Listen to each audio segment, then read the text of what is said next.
বিক্ষোভ মিছিল সংগ্রামের পাশাপাশি ভারতের রাজনৈতিক ইতিহাসে লড়াইয়ের অন্যতম কৌশল আমরণ অনশন, যা শুরু করেছিলেন স্বাধীনতা আন্দোলনের অগ্রদূত মহাত্মা গান্ধী। তার দেখানো পথে অনুসরণ করেছেন একটানা ৫৮ দিন কিছুই না খেয়ে মৃত্যুবরণ করা পট্টি শ্রীরামুলু।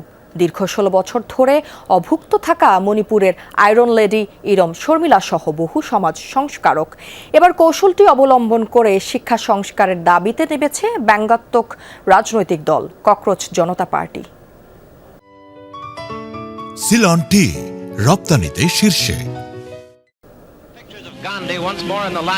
প্রতিবাদ সংগ্রামের পাশাপাশি অধিকার আদায়ের লড়াইয়ের অস্ত্র হিসেবে হাঙ্গার স্ট্রাইক বা আমরণ অনশনের ইতিহাস ভারতের রাজনীতিতে বেশ পুরনো, যার শুরুটা হয়েছিল ভারতের স্বাধীনতা সংগ্রামের নেতা মহাত্মা গান্ধীর হাত ধরে।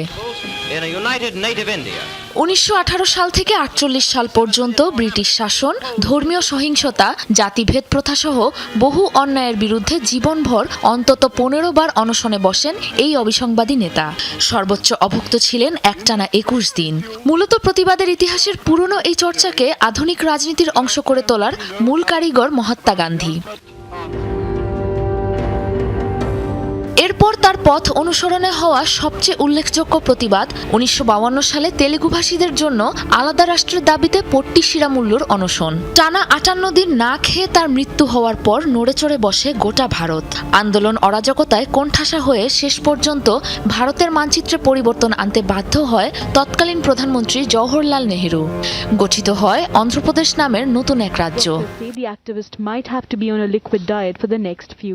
সুদূরপ্রসারী প্রভাব ফেলা এই আন্দোলনের পর থেকে গত ৭ দশক ধরে দুর্নীতি, নিরাপত্তা, মানবাধিকার, শিক্ষা ও পরিবেশ রক্ষা সহ নানা দাবিতে অনশনকে অন্যতম প্রধান হাতিয়ার বানিয়েছেন ভারতের অসংখ্য প্রতিবাদী, যার উদাহরণ বিতর্কিত AFSPA আইন বাতিলের দাবিতে একটানা ১৬ বছর খাবার না ছোঁয়া মণিপুরের আয়রন লেডি ইরম শর্মিলা। কারাগারে বন্দী রেখে নলের সাহায্যে জোরপূর্বক তাকে তরল খাবার সরবরাহ করত মণিপুরের রাজ্য সরকার। এছাড়াও এই তালিকায় রয়েছে বাস্তুচ্যুতদের পুনর্বাসনের দাবিতে আন্দোলনকারী মেধা পাটেকর এবং দুর্নীতিবিরোধী লড়াইয়ের প্রবীণ অগ্রনায়ক আন্না হাজারে। এমনকি বর্তমানে শিক্ষা সংস্কারের দাবিতে সড়কে অবস্থান নেওয়া ব্যঙ্গাত্মক দল ককরোচ জনতা পার্টির অভিনব প্রতিবাদও যেন এই ঐতিহ্যেরই ধারাবাহিকতা। তবে প্রতিবাদের এই ধারার সমালোচনাও করেছেন অনেকে।